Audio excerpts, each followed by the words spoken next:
بسم اللہ الرحمن الرحیم یا ایہا الذین آمنوا اتقوا اللہ حق تقاتہ ولا تموتن الا وانتم مسلمون وقال فی مقام آخر یا ایہا الذین آمنوا ان من ازواجکم واولادکم عدوا لکم فاحذروہم وان تعفوا وتصفحوا وتغفروا فإن اللہ غفور رحیم۔ خالق کائنات رب ذوالجلال کی حمد و ثنا کے بعد درود و سلام ہوں میرے اور آپ کے محبوب اور غمخوار پیغمبر رحمت کائنات رحمت للعالمین سید الاولین والآخرین تاجدار حرمین خاتم النبیین سید ولد آدم سید روز محشر سید الشہداء سید الانبیاء امام اعظم حضرت محمد مصطفیٰ صلی اللہ علیہ وآلہ وسلم کی ذات گرامی پر جو ہم سب کے لیے رشد و ہدایت کا ذریعہ بن کر اور اسوہ حسنہ بن کر تشریف لائے۔ حضرات گرامی، اللہ رب العزت نے اس کائنات کے اندر رہتے ہوئے ہمارے اوپر کچھ ذمہ داریاں عائد کی ہیں، کچھ حقوق ادا کرنے ہمارے ذمہ لگائے گئے ہیں۔ اگر باپ ہے تو اس کے ذمے بھی کچھ حقوق ہیں، اولاد ہیں تو اس کے ذمہ بھی کچھ حقوق ہیں۔ اسی طرح دیگر جتنے بھی رشتے ہیں، شاگرد ہے یا استاد ہے، الغرض جتنا کسی کے ساتھ تعلق ہے اور جس ذمہ داری کو وہ نبھا رہا ہے، اس میں کوتاہی کرنے والا جہاں وہ اپنے مالک کو جواب دہ ہے، دنیا کے اندر جو اس کا مجازی مالک ہے، اسی طرح وہ حقیقی مالک اور حقیقی خالق جو ہے اس کو بھی جواب دہ ہے۔ اللہ رب العزت نے کل قیامت کے دن حساب کتاب لینا ہے، جہاں حقوق اللہ کا حساب کتاب ہوگا وہاں حقوق العباد کا بھی حساب کتاب ہوگا۔ حقوق العباد میں والدین کے حقوق بھی ہیں، حقوق العباد میں رشتہ داروں کے بھی حقوق ہیں، ہمسایوں کے حقوق ہیں، اولاد کے حقوق ہیں۔ الغرض عبد کی جمع عباد ہے، جتنے بھی اللہ کے بندے ہیں وہ شروع سے لے کر انبیاء کرام سے لے کر جتنے بھی لوگوں سے اس کا واسطہ رہا یا رہے گا، ان سب کی ادائیگی ان حقوق کی کرنا اس شخص پر لازم ہے۔ انبیاء کرام بھی، ان کو بھی اللہ رب العزت نے اپنے محبوب بندے بولا ہے۔ نبی سب سے بڑھ کر اللہ کے محبوب ہوتے ہیں اور سب سے بڑھ کر انبیاء کرام کے حقوق ہوتے ہیں اس کائنات میں۔ اور انبیاء کرام میں سے بھی اللہ رب العزت نے رسول اکرم صلی اللہ علیہ وسلم کو سب سے زیادہ اس کا حقدار ٹھہرایا ہے کہ آپ کے حقوق کی ادائیگی، اور آپ نے والدین کے بارے میں یا رشتہ داروں کے بارے میں یا ہمسایوں کے بارے میں جو رہنمائی فرمائی ہے اللہ کے ان بندوں کے بارے میں، اس کی ادائیگی بھی لازم ہے۔ والدین اگر یہ چاہیں کہ اولاد ہمارے حقوق ادا کرے تو والدین گریبان میں جھانک کر دیکھیں کہ کیا ہم نے بھی اولاد کے حقوق ادا کیے ہیں یا نہیں کیے۔ خامد یہ چاہے کہ بیوی میرے حقوق ادا کرے، خامد اپنے گریبان میں جھانک کر دیکھے کیا میں بھی اپنے بیوی کے حقوق ادا کر رہا ہوں یا نہیں۔ الغرض اس مثال کو ہمہ وقت سامنے رکھیے، بات عرض کرنا ہے اولاد کے حقوق کے حوالہ سے کہ اولاد کے حقوق، ان کی ادائیگی یہ والدین کی بنیادی ذمہ داری ہے۔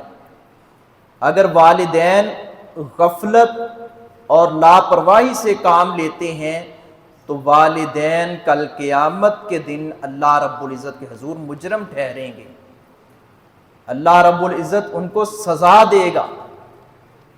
اس لیے والدین کو اپنی ذمہ داریاں پہچاننی چاہیے۔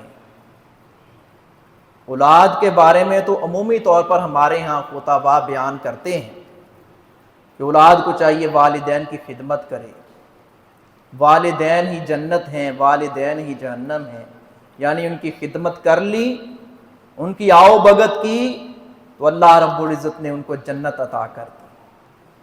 اگر ان کی نافرمانی کی تو اللہ رب العزت نے ان کو جہنم کا حقدار ٹھہرا دیا۔ ان کو اف تک نہیں کہنا۔ والدین کا اس میں کوئی شک نہیں بڑا مقام ہے، اور ایسی اولاد کو اللہ رب العزت کبھی معاف نہیں کرے گا، چاہے وہ کتنی مرضی نمازی ہو، چاہے وہ زہد و تقوی کا پہاڑ لوگوں کی نظر میں کیوں نہ ہو۔ اگر والدین کی نافرمان اولاد ہے اللہ رب العزت کبھی معاف نہیں کرے گا۔ لیکن اللہ رب العزت والدین سے بھی پوچھے گا کہ تم نے اولاد کے ذمہ کیا، اولاد کے بارے میں کیا کیا، کیا سوچا، شروع سے لے کر بچپن سے ہی ہم، جب بچہ بھی شیر خوار ہوتا ہے بلکہ پیدائش سے ہی اس کے حقوق شروع ہو جاتے ہیں جو والدین نے ادا کرنے ہوتے ہیں۔ بیٹا پیدا ہوا یا بیٹی پیدا ہوئی ہے، اس کو گٹی دینا، کان میں اذان پڑھنا، گٹی دینا سنت طریقے کے مطابق، اور پھر اسی طرح اس کو نہلانا، غسل دینا، 7ویں دن عقیقہ کرنا، اچھا نام رکھنا اور اس کی حجامت بنوانا، جہاں یہ چیزیں لازم ہیں اس کے ساتھ ساتھ جیسے جیسے بچہ بڑا ہو رہا ہے، پرورش پا رہا ہے، 2 سال کا ہو گیا، 3 سال کا ہو گیا، وہ سیکھنے کے قابل ہو رہا ہے، اسے اس کے سامنے اچھے اخلاق کا مظاہرہ کرنا۔ میاں بیوی اس کے سامنے اچھے اخلاق کا آپس میں باتیں کر رہے ہیں، لیکن بچہ پک کر رہا ہے، ہم سمجھ رہے ہوتے ہیں کہ یہ چھوٹا سا بچہ ہے، اس کو کیا پتا ہے، نہیں، وہ بہت کچھ نوٹ کر رہا ہوتا ہے۔ تب سے ہی اس کی تربیت کے مراحل شروع ہو جاتے ہیں۔ اس لیے اسی وقت سے والدین اچھا رویہ اپنائیں، اچھا رویہ، اچھا انداز اپنائیں، بلکہ رسالت مآب صلی اللہ علیہ وسلم نے تو اس سے پیچھے چلے جائیں، ابھی بچے کا وجود بھی نہیں ہوتا، ابھی نطفہ ماں کے رحم میں نہیں بھی جاتا، تب بھی رسول اکرم صلی اللہ علیہ وسلم نے وہ میاں بیوی کے اور خلوت کے معاملات میں دعا سکھلائی ہے۔ آپ نے فرمایا یہ دعا پڑھ لی جائے تو اس کے نتیجے میں ہونے والی اولاد اللہ رب العزت اس کو والدین کا فرمانبردار بنا دے گا۔ یہ تربیت کے مراحل ہیں، اور یہ والدین کے ذمہ ہیں اولاد کے بارے میں جو حقوق ہیں جن کی باز پرس ہونی ہے والدین کو۔ تو اس لیے جب بچہ 2-3 سال کا ہو جائے کوشش کریں گھروں میں اردو زبان جو ہے نا اس کو معمول بنائیں، بچوں کے ساتھ اردو بولیں، اردو مہذب زبان ہے۔ بچوں کے سامنے گالی گلوچ، بلکہ گالی گلوچ، بدتمیزی، یہ فضولیات، الٹے نام لینا، یہ جتنی بھی معاشرتی برائیاں ہیں ان کو ہمیشہ ہمیشہ کے لیے ہم ختم کر دیں، اپنی ڈکشنری سے نکال دیں، اپنی زندگی سے نکال دیں۔ کسی کے سامنے ہوں، جلوت میں ہوں یا خلوت میں ہوں، کوئی دیکھ رہا ہو یا نہ دیکھ رہا ہو، جہاں کہیں بھی ہوں، اللہ رب العزت کا خوف اور اللہ رب العزت کا تقوی جب دلوں میں پیدا ہو جائے گا تو یقیناً اس کے اچھے اثرات اولاد پر پڑیں گے۔ اسی لیے کہتے ہیں کہ بچے کی پہلی تربیت ماں کی گود ہوتی ہے، اور بچپن کا علم پتھر پر لکیر ہوتا ہے۔ بچوں کو ہم جتنا مرضی سمجھائیں، سکھائیں، پڑھائیں، اگر ہم خود اس پر عمل نہیں کر رہے، ہم کچھ کر رہے ہیں، بچہ وہ دیکھ رہا ہے جو ہم کر رہے ہیں، بچے کو جو کہہ رہے ہیں وہ کچھ اور ہے، ہمارے قول و فعل میں تضاد ہے۔ بچہ ہمارے کہے ہوئے پہ یقین نہیں کرے گا، اس کو فالو نہیں کرے گا اس بات کو، بلکہ جو ہم کر رہے ہوں گے بچہ اس کو پک کرے گا، اس پر چلے گا۔ یہ آپ نے بارہا دیکھا ہے، مگر ہم نظر انداز، بچہ ہے، بڑا ہو کر سمجھ جائے گا۔ وہ غلیظ عادتیں، وہ گندی اور قبیح عادتیں پھر پختہ ہو جاتی ہیں، رسوخ پکڑ جاتی ہیں، ختم ہونے کا نام نہیں لیتی۔ تو پیارے بھائیوں، اسی لیے ابن قیم رحمہ اللہ نے فرمایا کہ یہ اکثر کوتاہی والدین کی طرف سے ہوتی ہے۔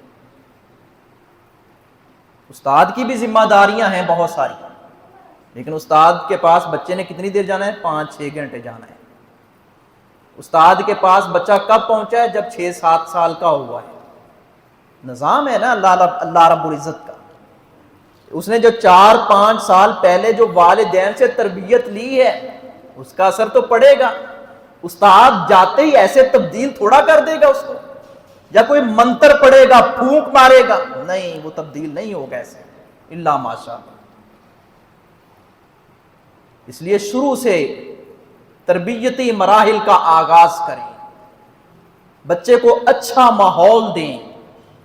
دیکھیں جو اس کے ساتھ بچے کھیل رہے ہیں، کہیں وہ بچے بدتمیز تو نہیں، کہیں وہ بچے گالی گلوچ تو نہیں کرتے۔ میرا بچہ اگر بچا ہوا ہے تو کہیں وہ دوسروں کی صحبت میں بیٹھ کر خراب نہ ہو جائے۔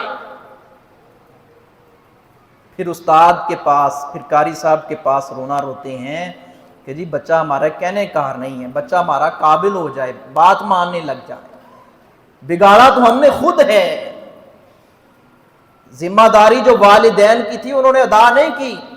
والدین کی صرف یہ ذمہ داری نہیں ہے کہ 3 ٹائم کا کھانا دے دیا، روپے پیسے ہاتھ میں تھما دیے، اچھا موبائل دے دیا، بیگ دے دیا، اسکول بھیج دیا، ٹیوشن بھیج دیا، نہیں، صرف اتنی ذمہ داری نہیں ہے۔ لمحہ لمحہ بچے پر نظر ہو، بچے کے لیے اچھے سکول اور اچھے کالج کا انتظام کریں، جہاں اسلام کے متصادم تعلیم نہ ہو، اسلام کے متصادم نظریات نہ ہو۔ بڑے بڑے سکولوں میں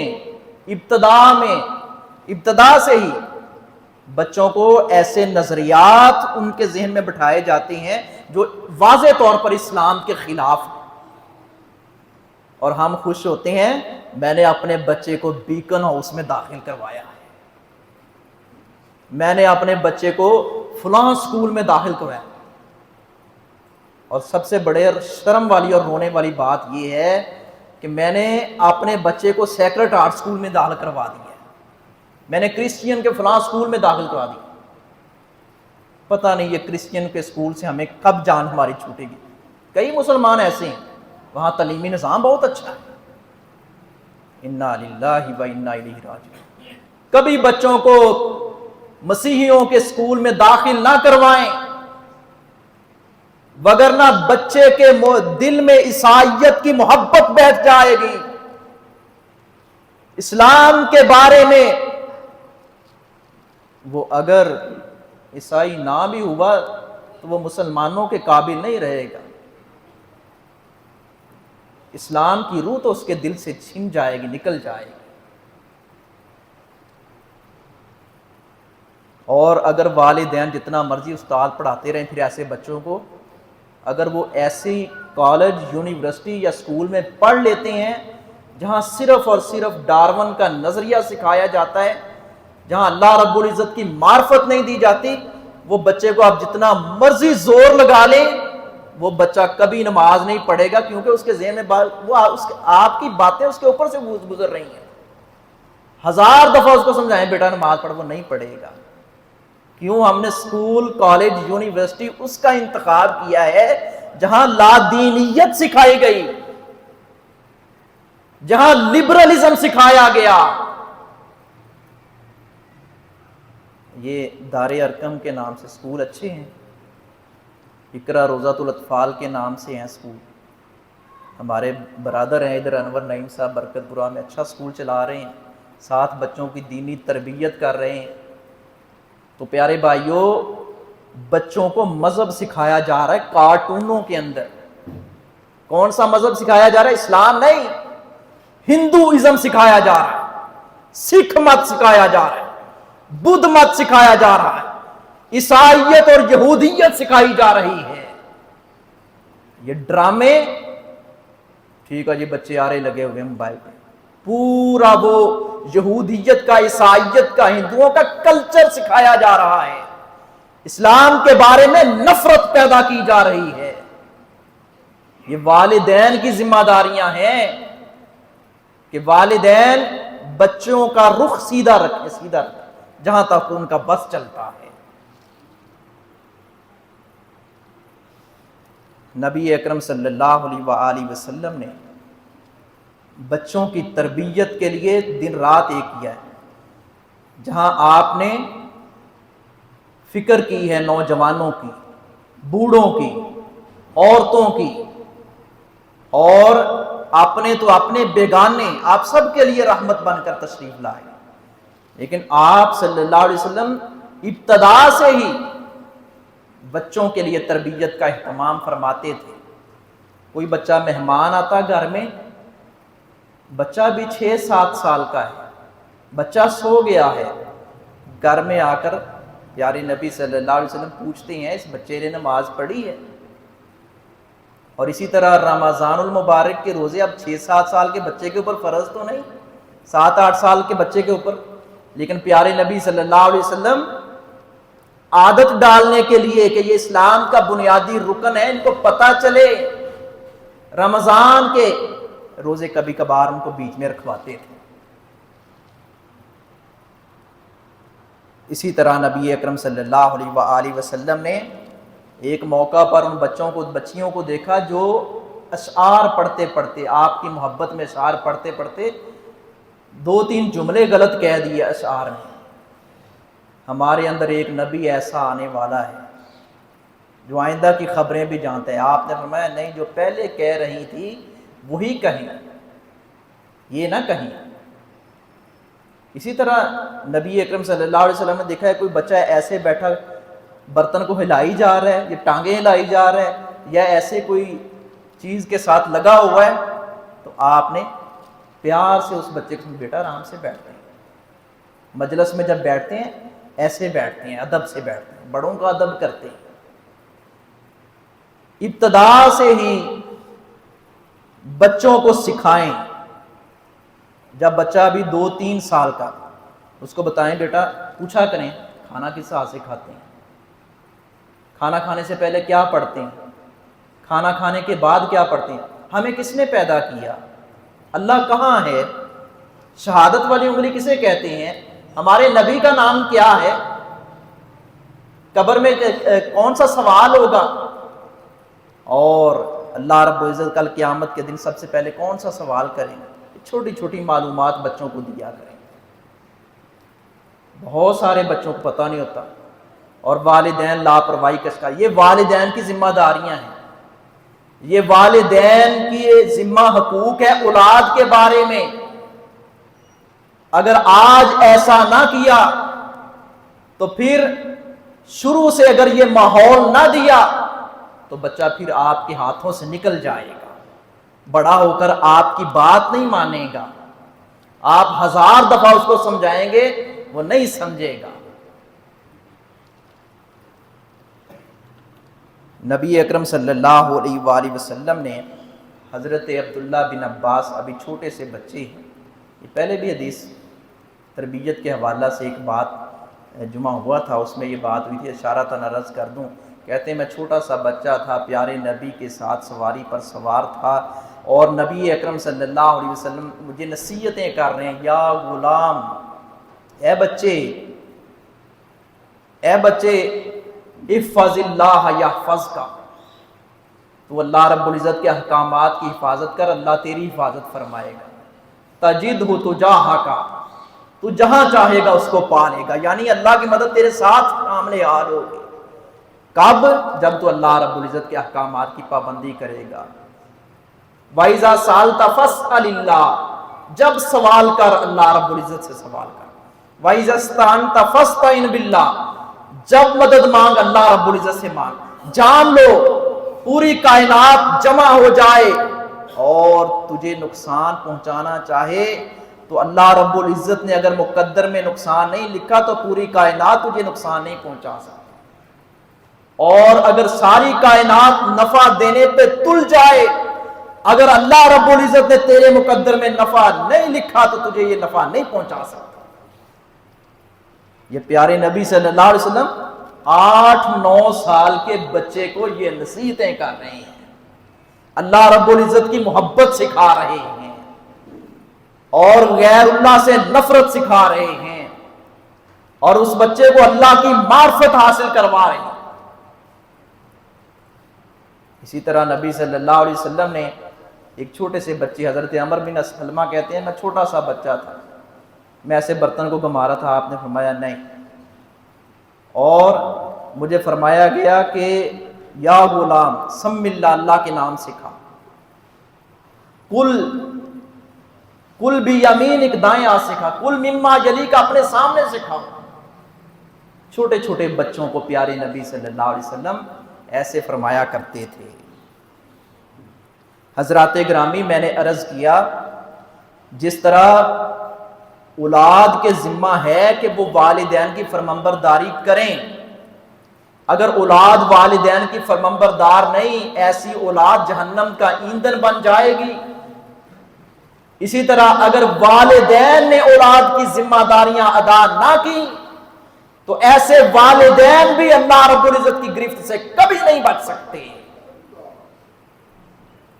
نبی اکرم صلی اللہ علیہ وآلہ وسلم نے حضرت نعمان بن بشیر رضی اللہ تعالی عنہ کے والد, انہوں نے ایسا کیا, صحیح بخاری کی روایت ہے, اپنے ایک بیٹے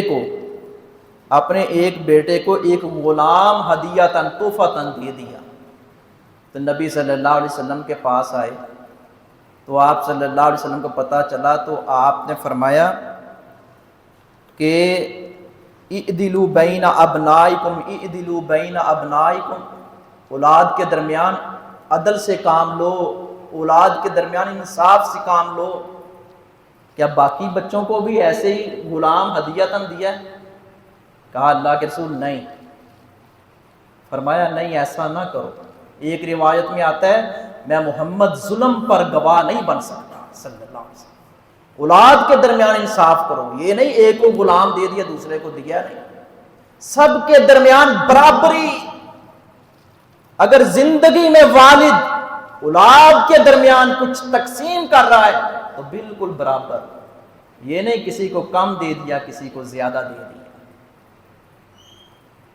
یہ والدین کے ذمہ ہے, برابری اولاد کے درمیان, مساوات, عدل و انصاف.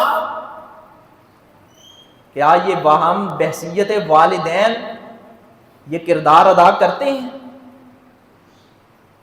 ہم ایک بچے کی تو بڑی تعریف اور بڑھا چڑھا کر اس کو بیان کرتے ہیں, اور دوسرے کی تو توہین و تنقیص کرتے ہیں، یہ تو کسی کام کا نہیں ہے، یہ نکارہ ہے۔ جب ہمارا رویہ ایسا ہوتا ہے وہ بچہ پھر باغی ہو جاتا ہے، میری تو کوئی ویلیو ہی کوئی نہیں ہے۔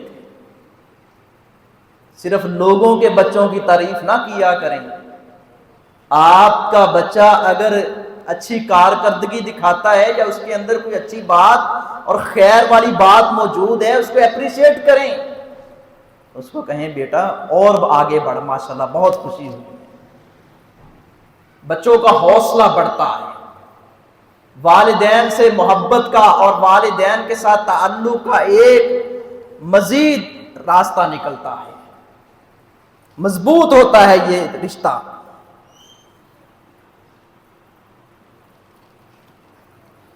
نبی اکرم صلی اللہ علیہ وآلہ وسلم نے جب کبھی کسی کو دیکھا کہ یہ اولاد کے درمیان ناانصافی ہو رہی ہے تو آپ صلی اللہ علیہ وسلم نے دو ٹوک انداز میں روکا اور ٹوکا، فرمایا ایسا نہیں، میں محمد صلی اللہ علیہ وسلم ظلم نہیں ہونے دوں گا۔ اعدلوا بین اولادکم اعدلوا بین ابنائکم، اولاد کے درمیان عدل و انصاف کرو۔ شروع میں قرآن کریم کی میں نے آیت مبارکہ پڑھی، اللہ رب العزت نے فرمایا یا ایھا الذین آمنوا ان من ازواجکم و اولادکم عدوا لکم فاحذروہم، اے لوگو جو ایمان لائے ہو، بے شک تمہاری اولادیں، تمہارے بعض کی اولادیں اور بیویاں بعض کی دشمن ہیں۔ تم میں سے ایمان والو بعض کی اولادیں اور بعض کی بیویاں تمہاری دشمن ہیں، سب کو دشمن قرار نہیں دیا۔ فاحذروہم وَإِن تَعْفُوا وَتَصْفَحُوا وَتَغْفِرُوا فَإِنَّ اللَّهَ غَفُورٌ رَحِيمٌ، اگر تم انہیں معاف کر دو، درگزر کر دو تو اللہ بخشنے والا، رحم کرنے والا۔ یہ سورہ تغابن کی آیت مبارکہ 14 نمبر آیت ہے۔ ہوا یوں تھا کہ مکہ مکرمہ میں ایک خاندان تھا جو نیا نیا مسلمان ہوا تھا، اور جب کوئی مسلمان ہو جاتا اس وقت یہ اصول لاگو تھا، وہ ہجرت کر کے نبی صلی اللہ علیہ وسلم کے پاس آئے